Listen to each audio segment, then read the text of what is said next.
Hola, yo soy Trino Trevino y les doy la bienvenida al Club Tesoro. Yeah, excited when I speak with guys like you because I'm first a big fan of the music and then I'm the journalist. So I want to say thank you very much for the music that you guys have been making through the years. I'm a very, very big fan. I play a lot of your music. So just to begin with, and to introduce you with the audience, I have Braxe and DJ Falcon, whom you two guys are now presenting a new EP this year, and it's really great. So I want you guys, if you could describe yourself in terms of how is your music and what are you guys for the 5% of people that probably don't know about you. All the 95% we don't know about us. Or the 5%, because a lot of the world. How to describe our music? Our music is I think we have a same pattern in our minds since 20 years, which is basically working on loops, repetition, and simplicity. So when we started in the late 90s, it was in the dance house music field. And now we've shifted to something a bit more different with acoustic drums and but it's the same philosophy behind. So simplicity and simple emotions. What do you guys think about the art of sampling? Because I consider it's some way an art to do it. And I mean, right now there's a lot of conversation around the internet about sampling, and there's a lot of discussion about the usage of samples in tracks, etc. But you guys, like you told right now, have been doing it for so long now, but in a very, very cool way, because all the tracks does tell a story when you use these samples. So what do you guys think about the usage of samples? We were used to do this since the beginning. You know, the beginning of house music, especially the Chicago scene, it was all about like disco sample but what people forget is when they're listening to a track, they don't know what we've been through to catch those 1 second or those, you know. There's a lot of research and at the end, it's what the result is, just the result, you know, it's counting. So there's dozens of ways to sample. Now we try to avoid this. We do this in a different way. We can maybe record like 1 hour modular synth or some we can resample our own sample, but it doesn't really matter the way we proceed. It just, yeah, what's the result count really. And but in fact in some sampling, you can there could be two main strategies. The first one is to sample other artists, like you sample a disco or funk records from the 70s. Okay, that's the part number one. But as Stefan just said, you can also sample your own work.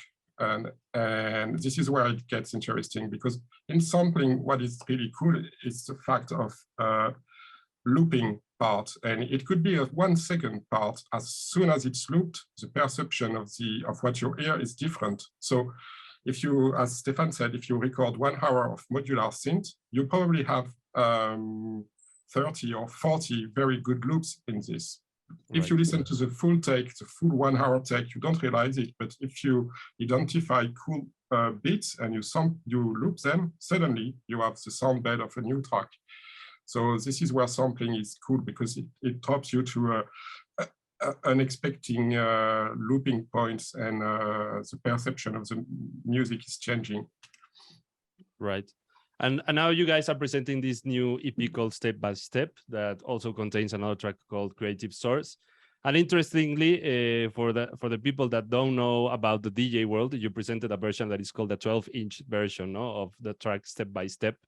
So, I mean, it's interesting to label it like that in a streaming era, but it does contain a context that comes from the DJ world that people need to understand. So how was the creative process of these tracks? Because I think Step by Step by its own is a very fresh track. It contains a lot of energy and momentum where you get hypnotized by the track. I mean, the first time that I listened to it, I had it on my head a lot, but then I listened to Creative Source and it also got really, really stuck on my mind. I mean, in a good way. And it's a very catchy melody and yeah, like the voices that you were using there. So what's the story behind doing this collaboration between you guys? I mean, I know that you are family and that you know yourselves for a long time now and you've been working a lot, but why doing this EP right now? And yeah, the story behind the creation of these tracks.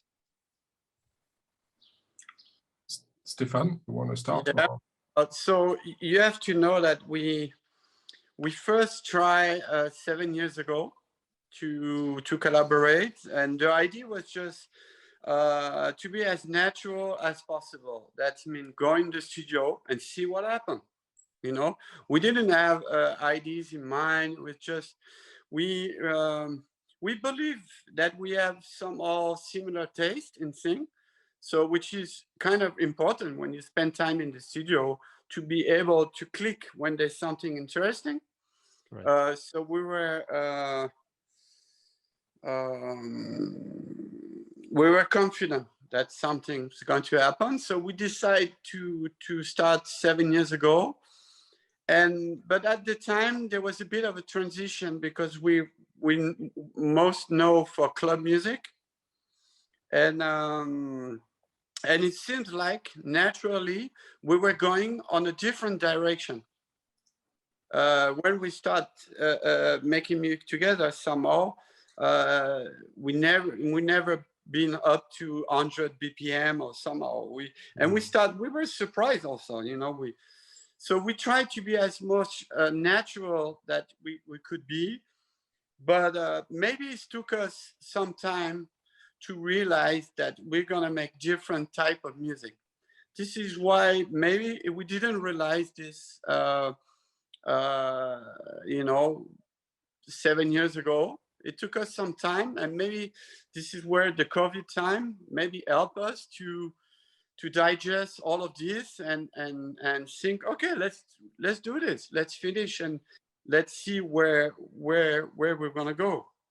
Yeah, just to tell you that we start thinking of working together 7 years ago, and we did finish like just maybe a year ago. And I read that you use a lot of analog equipment to create these tracks. So do you find yourselves more comfortable using analog, or what do you think about software? Or yeah, no, I love both. We love both, but the key instrument was some modular synth. And maybe Alain, you can talk about this. Yeah, we use the modular synth as a starting point because a lot of happy accident occurs when you're working with a modular synthesizer, and we love this kind of way of working. It puts less pressure on us, so we just program the modular synth, we do some patch, and we record some sounds, and then we have the start of demos, and then we produce. We had chords and stuff, but it's a combination of hardware and software. It's globally it's 50-50. Once it's recorded, all the editing, the arrangement, and the mixing is done in the box. So we use the hardware as a sound source mainly, but even for the processing now, it's most of the like compression or I don't know, stuff like that, or saturation. It's done in the box. Yeah, I think that people need to listen to it carefully so they can really understand what we're talking about and see the difference between tracks being only created by software, even though some of them do sound very, very cool. But I wanted to ask you guys, since you've been inside the dance music industry for so long now, what do you think? I mean, there's a lot of complaints right now about how dance music has evolved or what does it represent. So I just want to know for you guys, what are you liking right now of the current state of dance music? So, sometimes I don't think we have to judge if it's good or not. It's just that dance music has evolved in so many different forms. And some of these forms I feel like I'm not belonging to. It's not the type of music I like. It's as simple as that. And some other types of some other forms I do like, but it's gone global. You know, it's like everywhere, and there is some different sound for everybody. But should anyone judge is it good or not? It's I don't know. But some parts were super commercial when it starts, like I'm talking like EDM and stuff, when it starts getting big in the US. At the end now, it doesn't exist anymore, what they call the EDM, but at least a lot of people now got interested about electronic music, you know, which is, I think, a good point, you know.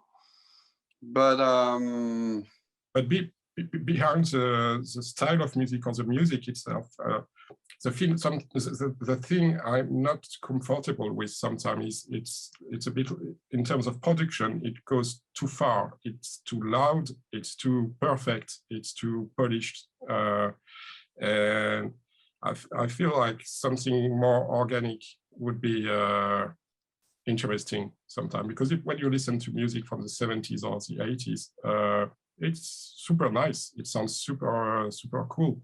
Yeah. And this is what we've been trying to do on a step by step, for instance, just using simple acoustic drums, keep it as simple and realistic as possible. Because if you push the production too much now, considering the possibilities with computer, you can go super far, and then it starts to be an abstraction. The kick is amazing. The kick, you can have a super loud kick, loud sounds, loud leads. Everything is too loud sometimes.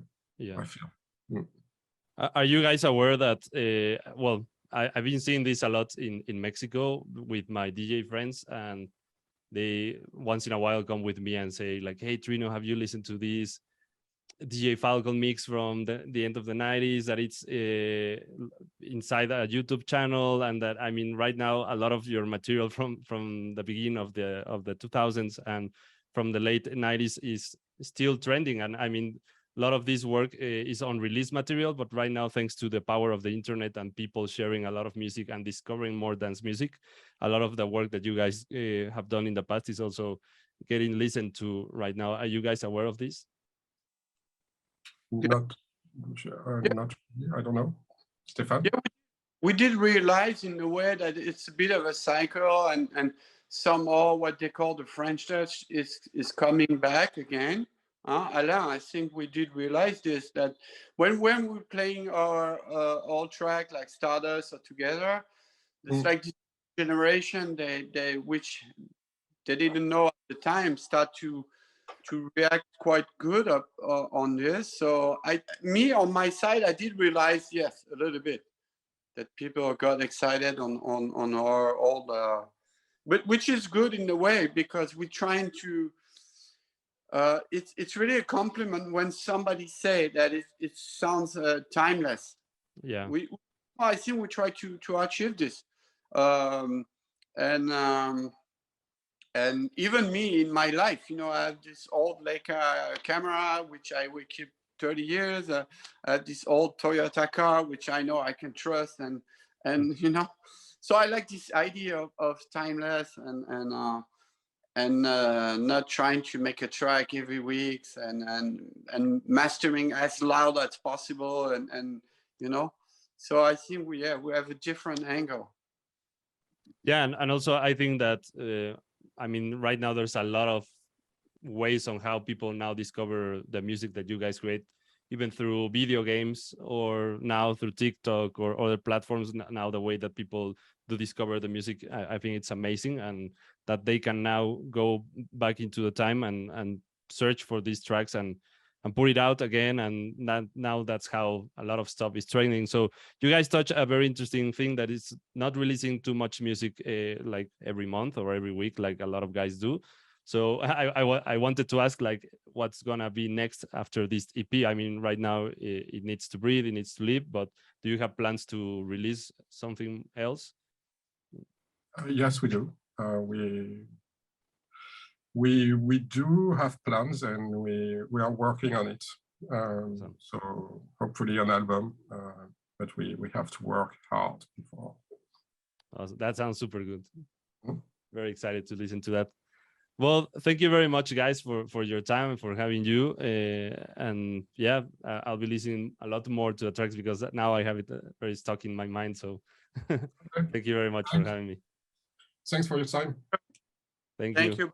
Esto es un episodio más de El Club Tesoro. Mi nombre es Trino Trevino y les agradezco una vez más a todos ustedes que nos escuchan en todas partes del mundo. Recuerden compartir el podcast si es que les gustó, para que se puedan suscribir más de sus amigos y podamos comentar mucho más sobre estos temas. Yo estoy en las redes sociales como @TrinoDJ, así me encuentran como TrinoDJ en Instagram, Twitter, Facebook, YouTube y SoundCloud. Así como también pueden visitar mi sitio web, que es www.trinodj.com, donde cada semana estoy subiendo artículos relacionados al mundo de la música, así como entrevistas y también los programas de radio, donde cada semana estreno mucha música. Una vez más, les agradezco, espero puedan comentar este podcast con todos sus amigos y me dará mucho gusto saber de ustedes en las redes sociales. Nos escuchamos el siguiente episodio, hasta pronto.